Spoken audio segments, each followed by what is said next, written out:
Hello everyone, നമ്മളിപ്പോൾ ബാംഗ്ലൂരാണുള്ളത്. നമ്മളൊരു existing മോഡലിൻ്റെ വളരെ ഇമ്പോർട്ടൻ്റ് ആയിട്ടുള്ള ഒരു ഫേസ് ലിഫ്റ്റ് ഓടിക്കാൻ വേണ്ടി വന്നേക്കാണ്. This is the new Carens 2025 വേർഷനാണ്. അപ്പോൾ സാധാരണ നമ്മൾ കണ്ടു സെൽറ്റോസിൻ്റെയും സോണറ്റിൻ്റെയൊക്കെ ഫേസ് ലിഫ്റ്റിൽ അത് പുതിയ സെൽറ്റോസ് അല്ലെങ്കിൽ പുതിയ സോണറ്റ് എന്ന് മാത്രമേ അറിയപ്പെട്ടിരുന്നുള്ളൂ. പക്ഷേ ഈ ഒരു വണ്ടിയിൽ ഇവർ കുറേയധികം മാറ്റങ്ങൾ വരുത്തിക്കൊണ്ട് ഇവർ ഇതിനൊരു പുതിയ പേരും കൊടുത്തു. So this is now known as the Carens കാവിസ്.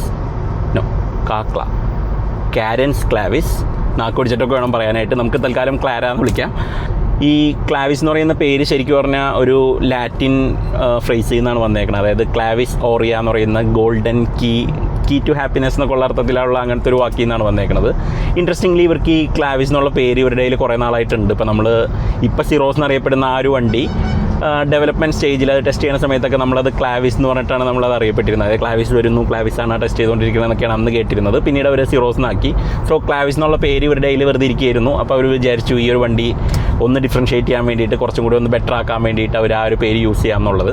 ഇങ്ങനെ പേരിൻ്റെ കൂടെ ഒരു പുതിയ സഫിക്സ് ആഡ് ചെയ്യുന്ന ആ ഒരു രീതി നമ്മൾ ടൊയോട്ടയിലും കണ്ടിട്ടുണ്ട്. ഇപ്പോൾ കൊറോള ഓൾട്ടിസ് അല്ലെങ്കിൽ ഇന്നോവ ക്രിസ്റ്റ എന്നൊക്കെ പറയുന്ന പോലെ ആ ഒരു എക്സ്ട്രാ പേര് വരുന്നത് അതൊരു സിഗ്നിഫിക്കൻറ്റ് ജമ്പാണ്. മറ്റേ വണ്ടിയിൽ നിന്ന് കുറേയധികം വ്യത്യാസമുണ്ടെന്നുള്ളത് ആൾക്കാരെ പെട്ടെന്നൊന്ന് മനസ്സിലാക്കാൻ വേണ്ടിയിട്ടുള്ളൊരു രീതിയാണ്. അപ്പോൾ ആ ഒരു രീതി തന്നെയാണ് കിയ ഇവിടെ ഫോളോ ചെയ്തേക്കുന്നത്. പുറത്തുള്ള മാറ്റങ്ങൾ നമുക്ക് ആദ്യം പറയാം. ഫ്രണ്ടിൽ നിന്ന് നോക്കുകയാണെങ്കിൽ എൻ്റയർലി ലുക്ക് ഒന്ന് മാറിയിട്ടുണ്ട്. ഫ്രണ്ട് കണ്ടു കഴിഞ്ഞാൽ ഇപ്പോൾ കുറച്ചും കൂടി ഒരു സിറോസ് കോപ്പി ആയിട്ടുണ്ട്. സിറോസിൻ്റെ ആ ഒരു ചായ വന്നിട്ടുണ്ട് മുഖത്ത്. നമ്മൾ നോക്കുകയാണെങ്കിൽ ആ ഒരു ഫ്രണ്ടിൽ ക്ലോസ്ഡ് ഓഫ് ആയിട്ടുള്ള ഒരു ഗ്രില്ല്, ആ ഒരു പഴയ ഹെഡ്ലൈറ്റ്സ് ഒക്കെ പണ്ട് ഒരു കണ്ണെഴുതിയ പോലെ ഒരു ബ്ലാക്ക് ഔട്ട്ലൈനിലുണ്ടായിരുന്ന ഹെഡ്ലൈറ്റും DRLൊക്കെ കുറേ കൂടി മാറി. Now it's bit more triangular. സൈഡിൽ നമ്മൾ നോക്കുകയാണെങ്കിൽ ആ ഒരു പുതിയ EV6 കണ്ട പോലത്തെ ഒരു ഡിസൈനാണ് ഏകദേശം ഹെഡ് ലാമ്പ്സിനൊക്കെ വന്നേക്കുന്നത്. അതുപോലെ തന്നെ പണ്ട് റിഫ്ലക്ടർ യൂണിറ്റ്സ് ആയിരുന്ന ഹെഡ് ലാമ്പ്സ് ഒക്കെ ഇപ്പോൾ ഐസ് ക്യൂബ് സ്റ്റൈലിലോട്ട് മാറിയിട്ടുണ്ട്. So it looks A bit more modern. കുറച്ചൊക്കെ ഒരു EV9 ഒക്കെ ഒരു ചായയൊക്കെ ഉണ്ട് അവിടെ ഇവിടെയൊക്കെ പ്രൊഫൈലൊക്കെ നോക്കിക്കഴിഞ്ഞാൽ. വലിയൊരു മാറ്റം എന്ന് പറയുന്നത് വീൽ സൈസാണ്. പണ്ട് 16 ഇഞ്ച് ആയിരുന്നു മാക്സിമം ഉണ്ടായിരുന്നത്. Now you get this 17 inch alloys. ഒരു 5-10 സ്പോക്ക് പോലത്തെ ഒരു ഡിസൈനാണ്. എഡ്ജസ് ഒക്കെ പോളിഷ്ഡ് ആണ്. It looks great. 17 ഇഞ്ച് വീൽസും കൂടി വന്നപ്പോൾ ആ വണ്ടിയുടെ പ്രൊപ്പോർഷൻസ് കുറേ കൂടിയും കറക്റ്റായി. ബാക്കിലേക്ക് വരികയാണെങ്കിൽ നമുക്ക് ആ ഒരു ടെയിൽ ലാമ്പ് ഡിസൈൻ എൻ്റയർലി മാറിയിട്ടുണ്ട്.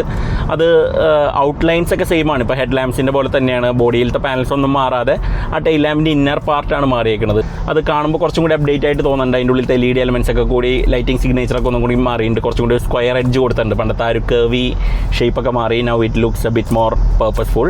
അതുപോലെ തന്നെ ഫ്രണ്ടിലത്തെയും ബാക്കിലത്തെയും ബമ്പറിൻ്റെ ലോവർ ഹാഫും മാറിയിട്ടുണ്ട്. നമുക്ക് ഫ്രണ്ടിൽ കുറച്ചും കൂടി വൈഡർ എയർ ഡാംസും അതിൻ്റെ താഴെ കുറേ കൂടി വൈഡായിട്ട് തോന്നുന്ന പോലത്തെ സ്കിഡ് പ്ലേറ്റ് ഒക്കെ വന്നിട്ടുണ്ട്. ബാക്കിലും അതുപോലെ തന്നെ ഒരു സിമിലർ ഡിസൈൻ നമുക്ക് കാണാൻ പറ്റും. So that enhances the width. അപ്പോൾ അതുകൊണ്ട് നമുക്ക് കാർ കാണുമ്പോൾ തന്നെ കുറേ കൂടി ഒരു വൈഡറായിട്ട് തോന്നുന്നുണ്ട്. കുറച്ചുകൂടി ബെറ്റർ സ്റ്റാൻസ് ആയിട്ട് തോന്നുന്നുണ്ട് along with the bigger wheels.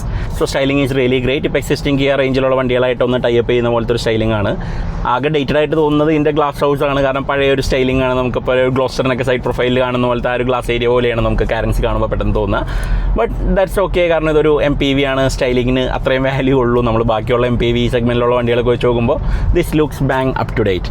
Full വ്യത്യാസങ്ങൾ വന്നേക്കുന്നത് ഇതിൻ്റെ ഇൻറ്റീരിയറിലാണ്. നമ്മൾ കയറുമ്പോൾ തന്നെ ഡാഷ്ബോർഡ് കുറേയധികം റീഡിസൈൻ ചെയ്തിട്ടുണ്ട്. ഇതിൻ്റെ upper half actually totally new ആണ്.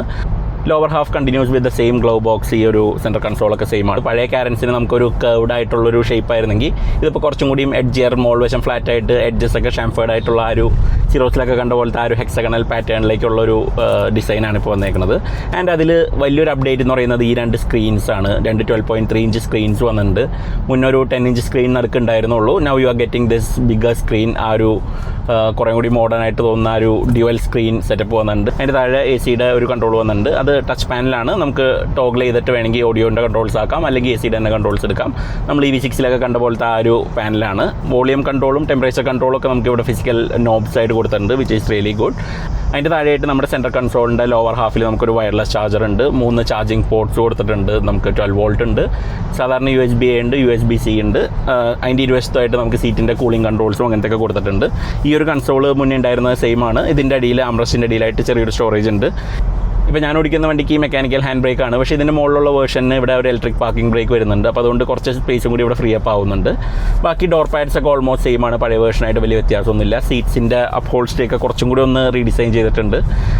ഡാഷ്ബോർഡിൻ്റെ ഈ അപ്പർ പാർട്ടിലുള്ള നമുക്ക് പണ്ട് ഇഷ്ടമായിരുന്ന ആ ഒരു ഡാർക്ക് ബ്ലൂ പോലെ തോന്നുന്ന ആ ഒരു പ്രീമിയം ആയിട്ട് തോന്നുന്ന ആ ഒരു കളർ അവർ കീപ്പ് ചെയ്തിട്ടുണ്ട്. So that's A colour theme. അത് നമുക്ക് സീറ്റിൻ്റെ സൈഡിലൊക്കെ റിപ്പീറ്റ് ചെയ്തേക്കാൻ നമുക്ക് കാണാൻ പറ്റും. എനിക്കിതിൽ ഇഷ്ടപ്പെട്ട ഒരു ഡീറ്റെയിൽ എന്ന് പറയുന്നത് ഈ ഒരു കോൺകേവ് സർഫസിൽ ഇവിടെ ഒരു ഡെനിം പോലത്തെ ഒരു മെറ്റീരിയൽ വെച്ച് കവർ ചെയ്തിട്ടുണ്ട്, which I really like. Seats are very comfortable. നമ്മളിവിടെ ഇരിക്കുമ്പോൾ യു ഗെറ്റ് ഗുഡ് സപ്പോർട്ട് രണ്ട് സൈഡിലും. ഇലക്ട്രിക് അഡ്ജസ്റ്റ്മെൻറ്റ് വരുന്നുണ്ട്, 4x അഡ്ജസ്റ്റബിൾ ആണ്. അതുപോലെ തന്നെ ഈ ഒരു പാസഞ്ചർ സീറ്റിന് ബാക്കിൽ എക്സ്ട്രാ ലെഗ് റൂം വേണമെങ്കിൽ സ്ലൈഡ് ചെയ്തെടുക്കാവുന്ന ഒരു മെക്കാനിക്കൽ ലിവറും ഇവിടെ കൊടുത്തിട്ടുണ്ട്. സ്റ്റിയറിംഗ് വീല് പുതിയതാണ്. നമ്മൾ സിറോസിൽ കണ്ട പോലത്തെ ആ സെയിം വീലാണ്, ഒരു ഡബിൾ D പാറ്റേണിലുള്ള സ്റ്റിയറിംഗ് വീലാണ്. അതിൻ്റെ ഇന്നർ ഭാഗം ഈ ഒരു ബേജും ഔട്ടർ ഭാഗം ആ ഒരു ബ്ലൂ തീമും തന്നെ ക്യാരി ചെയ്തിട്ടുണ്ട്. So it looks great. അതുപോലെ പുതിയൊരു എഡീഷൻ എന്ന് പറയുന്നത് ഇവിടെ ഒരു ഡാഷ് ക്യാം വന്നിട്ടുണ്ട്. അത് ഔട്ടർ വിഷ്വൽസും അതുപോലെ തന്നെ ഉള്ളിലുള്ള ക്യാബിൻ്റെ അകത്തുള്ള വിഷ്വൽസും സൈമൾട്ടേനിയസ്ലി റെക്കോർഡ് ചെയ്യുന്നുള്ളതാണ്. ഇനി നമുക്കിതിൻ്റെ വളരെ ഇമ്പോർട്ടൻ്റ് ആയിട്ടുള്ള 2 സീറ്റുകളിലേക്ക് വരാം, second row and third row. ശരിക്കും ഈ കാരൻസ് ഇത്രയും പോപ്പുലർ ആവാനുള്ള റീസൺ എന്ന് പറയുന്നത് ആ 2 സീറ്റുകളാണ്. ഇതിലുള്ളൊരു സ്പേസും പ്രാക്ടിക്കാലിറ്റിയാണ്. 2022 കാരൻസ് ഇറങ്ങുന്നത്. ഇതുവരെ 2 ലക്ഷത്തോളം വണ്ടികൾ വിറ്റിട്ടുണ്ട്. So it's a very popular car. അപ്പോൾ ഇതൊരു 7 സീറ്ററാണ്. നമുക്ക് മിഡിൽ ആ ഒരു സോഫ പോലത്തെ ഒരു സിംഗിൾ സീറ്റായിട്ടാണ് നമുക്ക് ഈ ഒരു വണ്ടിയിൽ വരുന്നത്. But you can also get the 6 seater version which has the individual captain seats. ഇപ്പോൾ ഒരു 4 പേരൊക്കെ ആയിട്ട് യാത്ര ചെയ്യുമ്പോൾ ദാറ്റ് ഫീൽസ് മോർ ലക്ഷൂറിയസ്, കുറച്ചും കൂടി കംഫർട്ടബിൾ ആയിട്ട് നമുക്ക് തോന്നും. ഇൻഡിവിജ്വലി ആ സീറ്റ്സ് ഒക്കെ അഡ്ജസ്റ്റ് ചെയ്യാൻ പറ്റും, കുറേ കൂടി ബെറ്റർ കോണ്ടൂർഡ് ആണ്. അതുപോലെ തന്നെ തേർഡ് റോയിൽ ഇരിക്കുന്നവർക്കും ആ ഒരു എക്സ്ട്രാ സ്പേസ് നടുക്ക് 2 സീറ്റിൻ്റെ ഇടയിൽ കാലൊക്കെ കുറച്ചും കൂടി സ്ട്രെച്ച് ചെയ്ത് വെക്കാൻ പറ്റുന്നതുകൊണ്ട് they are also more comfortable. അപ്പോൾ അതായത് നമുക്ക് 7 സീറ്റ്സിൻ്റെ ആവശ്യമില്ലാന്നുണ്ടെങ്കിൽ I would recommend buying that version. നമുക്കൊരു 6 സീറ്ററാണ് കുറേ കൂടിയും യൂസബിൾ. ഈ ഒരു പാസഞ്ചർ സീറ്റിൻ്റെ ബാക്കിലായിട്ട് ഒരു ഫോൾഡ് ഔട്ട് ട്രേ കൊടുത്തിട്ടുണ്ട്. അപ്പോൾ നമുക്ക് ഫുഡോ ഡ്രിങ്ക്സ് ഒക്കെ വെക്കണമെങ്കിൽ അല്ലെങ്കിൽ ലാപ്ടോപ്പൊക്കെ വെച്ച് വർക്ക് ചെയ്യണമെങ്കിൽ അതിൽ യൂസ് ചെയ്യാൻ പറ്റും. ഈ ഡ്രൈവർ സീറ്റിൻ്റെ ബാക്കിലായിട്ടൊരു എയർ പ്യൂരിഫയർ ആണ്. മുന്നത്തെ വേർഷനിലുള്ള പോലെ തന്നെ സെയിം സംഭവമാണ് ഇവിടെ കൊടുത്തേക്കുന്നത്. ഒരു അൺയൂഷ്വൽ പ്ലേസ്മെൻ്റ് ആണ്. പ്ലസ് അത് ഓണാക്കുമ്പോൾ കുറച്ച് ലൗഡാണ്. നമ്മൾ കോൺസ്റ്റൻ്റ്ലി ആ ഒരു സൗണ്ട് നമ്മൾ കേട്ടുകൊണ്ടിരിക്കേണ്ടി വരും. സെക്കൻഡ് റോയിൽ നല്ല ലെഗ് റൂമൊക്കെ ഉണ്ട്. നമുക്ക് സീറ്റ് ബാക്കൊക്കെ റിക്ലൈൻ ചെയ്യാം. അതുപോലെ തന്നെ നമുക്ക് ഫോർവേഡ് ബാക്ക്വേർഡൊക്കെ കുറച്ച് സ്ലൈഡ് ചെയ്യാൻ പറ്റും. So you can find a comfortable position. ബാക്കിലത്തെ ആൾക്കാർക്കും ലെഗ് റൂം കിട്ടുന്ന പോലത്തെ ഒരു കോംപ്രമൈസിൽ നമുക്ക് എത്താൻ പറ്റും. തേർഡ് റോയാണ് ശരിക്കും കാരൻസിനെ അതിൻ്റെ കോമ്പറ്റീഷനിൽ നിന്ന് ഡിഫറൻഷ്യേറ്റ് ചെയ്തിരുന്നത്. You get tons of room. നമുക്ക് ആവശ്യത്തിനുള്ള ഹെഡ് റൂം ഉണ്ട്, സീറ്റും കംഫർട്ടബിൾ ആണ്. മിക്കവാറും 7 സീറ്ററുകളൊക്കെ കുറച്ച് കോംപ്രമൈസ്ഡ് ആണ്. നമ്മൾ അവിടെ ഇരിക്കുമ്പോൾ you don't get too much space. നമ്മൾ പലപ്പോഴും ആ ഒരു അണ്ടർ തൈ സപ്പോർട്ട് ഇല്ലാത്തൊരു ചെറിയൊരു സീറ്റിലിരിക്കുന്ന പോലത്തെ ഒരു ഫീലിംഗ് ആണ്. പക്ഷേ കാരൻസിൽ they have really thought of that. അപ്പോൾ അതുകൊണ്ട് ഒരു റീസണബിളി കംഫി ആയിട്ടുള്ള ഒരു പൊസിഷനാണ്. സാധാരണ വണ്ടികളിലൊക്കെ നമുക്ക് പൊക്കമുള്ളവർക്കൊന്നും ബാക്കിൽ ഇരിക്കാൻ പറ്റില്ല. പക്ഷേ ഇതിലൊരു 6 ഫൂട്ടേഴ്സിനൊക്കെ വേണമെങ്കിൽ ഒന്ന് കുറച്ച് നേരമൊക്കെ ഇരിക്കാൻ പറ്റും. അതുപോലെ തന്നെ വലിയ ഗ്ലാസ് ഏരിയയാണ്. And you also get these AC vents എല്ലാ റോയിലും കൊടുത്തിട്ടുണ്ട്. കാരൻസിൽ നമ്മൾ കണ്ടു പാനോറാമിക് സൺറൂഫ് ഇല്ലാത്ത വേരിയൻറ്റിൽ 4 സർക്കുലർ വെൻസ് ആയിരുന്നു. പക്ഷേ now you get that panoramic sunroof. അപ്പോൾ അതുകൊണ്ട് മിഡിൽ റോയിൽ ഒരു റെക്റ്റാങ്കുലർ വെൻ്റായിട്ട് സൈഡിലേക്ക് മാറ്റിയിട്ടുണ്ട് ടോപ്പ് എൻഡ് വേരിയൻസിൽ. ബൂട്ട് സ്പേസ് 216 ലിറ്റേഴ്സ് ആണ്. അത് റെസ്പെക്റ്റബിൾ ആണ്. പക്ഷേ എന്നാലും ഈ പറഞ്ഞ 6-7 പേര് വെച്ച് പോകുമ്പോൾ അവരുടെ ബാഗൊന്നും വെക്കാനുള്ള സ്പേസ് ഇല്ല. So you will have to resort to some roof rack അല്ലെങ്കിൽ ഒരു റൂഫ് ബോക്സ് ഒക്കെ വെക്കേണ്ടി വരും ഇത് റോഡ് ട്രിപ്പിന് വേണ്ടിയിട്ട് യൂസ് ചെയ്യുകയാണെങ്കിൽ. നമുക്കിനി ഇതിൻ്റെ എഞ്ചിൻസിലേക്ക് വരാം. You get 3 engine choices. ഒരു 1.5 litre natural aspirated petrol engine കിട്ടുന്നുണ്ട്. 115 bhp, 140 Nm ടോർക്കുള്ള ഒരു എഞ്ചിൻ. അതിന് മുന്നേ ഒരു IMT അല്ലെങ്കിൽ ഒരു CVT ഉണ്ടായിരുന്നു. ഇപ്പോൾ നമ്മൾ ക്രെറ്റയിലും സെൽറ്റോസിലൊക്കെ കണ്ട ആ ഒരു വേർഷൻ ഉണ്ട്. പക്ഷേ ആ ഒരു ട്രാൻസ്മിഷൻ ഈ ഒരു വണ്ടിയിൽ അവർ ഓഫർ ചെയ്യുന്നില്ല ക്ലാവിസിൽ. So if you want an automatic of some sort നമുക്ക് നെക്സ്റ്റ് വേരിയൻറ്റിലേക്ക് പോകേണ്ടി വരും, which is the 1.5 turbo petrol, 160 bhp, 253 Nm torque. ആ ഒരു എഞ്ചിന് you get 2 automatic choices 6 speed മാനുവലിന് പുറമെ. One is the 6 speed IMT clutchless manual ഒരു വേർഷൻ കിട്ടുന്നുണ്ട്. Plus you get the 7 speed DCT. പിന്നെ യു ഹാവ് ദിസ് ഡീസലിന് you get the 6 speed manual or 6 speed torque converter. 115 bhp, 250 Nm ടോർക്കുള്ള ഒരു എഞ്ചിനാണ്. 4 സിലിണ്ടറാണ്. Pretty good engine. നമുക്കറിയാവുന്ന ഒരു U2 എന്ന് പറയുന്ന ഒരു ഡീസൽ എഞ്ചിനാണ്. ഇപ്പോൾ നമ്മൾ ഓടിക്കുന്ന വണ്ടി അതാണ് വിത്ത് ദ മാനുവൽ ട്രാൻസ്മിഷൻ. ശരിക്കും നമ്മൾ കാരൻസ് പോലത്തെ ഒരു വണ്ടി വാങ്ങുമ്പോൾ നമ്മൾ കുറേ ആൾക്കാരെയൊക്കെ വെച്ച് അവരുടെ ലഗേജൊക്കെ വെച്ച് ലോങ് ഡിസ്റ്റൻസ് ട്രിപ്പൊക്കെ പോകാൻ വേണ്ടിയിട്ടാണ് നമ്മൾ വാങ്ങുന്നത്. So you need the diesel economy. So ideal engine എൻ്റെ മനസ്സിൽ ശരിക്കും ഈ വണ്ടിക്ക് ഇതാണ്, ഡീസലാണ്. നല്ല ഒരു എഞ്ചിനാണ്. റിഫൈൻഡ് ഒക്കെ വളരെ നല്ലതാണ്. ഡ്രൈവബിലിറ്റി ഒക്കെ സിറ്റിയിൽ വലിയ കുഴപ്പമൊന്നുമില്ല. ആവശ്യത്തിന് ലോ എൻഡ് ഒക്കെ ഉണ്ട്. ആകെ ഒരു കുഴപ്പം എന്ന് പറയുന്നത് കുറച്ച് അണ്ടർ പവേർഡ് ആണ്. ഇപ്പോൾ പ്രത്യേകിച്ച് ഈ ഒരു സ്ലോപ്സിലൊക്കെ ഞാനിപ്പോൾ 3rd ഗിയറിലാണ്. ഫുട്ട് കംപ്ലീറ്റ്ലി ആക്സിലേറ്റർ കൊടുത്തിട്ടുണ്ട്. പക്ഷേ it's not getting out of that ആ ഒരു ടർബോ ലാഗിൻ്റെ സോണിൽ നിന്ന് അത് കയറുന്നില്ല. So that can be a bit frustrating. ഇതിപ്പോൾ ഇത്രയും ലോഡൊന്നും ഇല്ലാണ്ട് ഞാൻ ഒറ്റയ്ക്ക് ഓടിക്കുമ്പോഴാണ് ഇങ്ങനത്തെ ഒരു സിറ്റുവേഷൻ എന്നുണ്ടെങ്കിൽ imagine that with 6 passengers and their baggage. അത് കുറച്ച് സ്ട്രഗിൾ ചെയ്യും.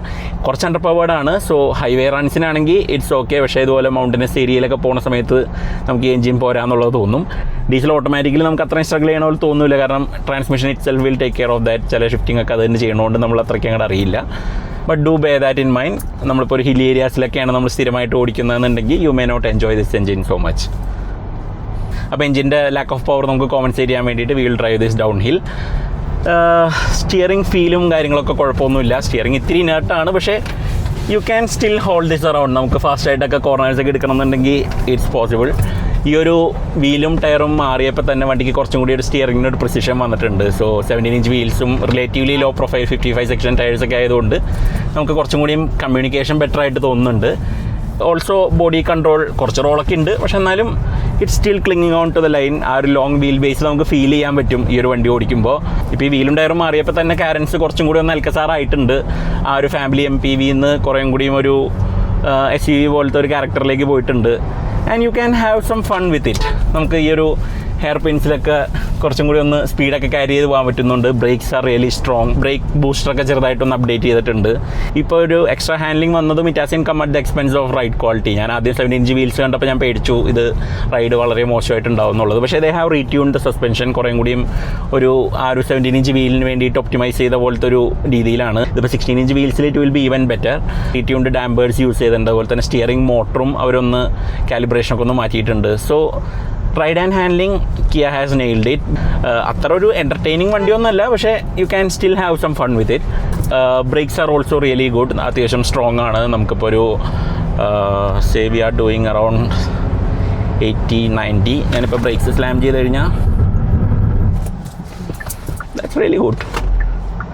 സോ ഇത് കൂടാണ്ട് കുറേയധികം ഇലക്ട്രോണിക് ഫീച്ചേഴ്സ്, ADAS ഒക്കെ പോലത്തെ ഫീച്ചേഴ്സൊക്കെ ഇവർ ആഡ് ചെയ്തിട്ടുണ്ട്. So it's a lot safer. കുറേയും കൂടിയും സ്ട്രക്ചറും ഇമ്പ്രൂവ് ചെയ്തിട്ടുണ്ട് എന്നുള്ളത് സെൽറ്റോസിൽ പറഞ്ഞിട്ടുണ്ട്. So that can also be reflected ഇപ്പോൾ ഇതിലോട്ടും വന്നിട്ടുണ്ടാവണം.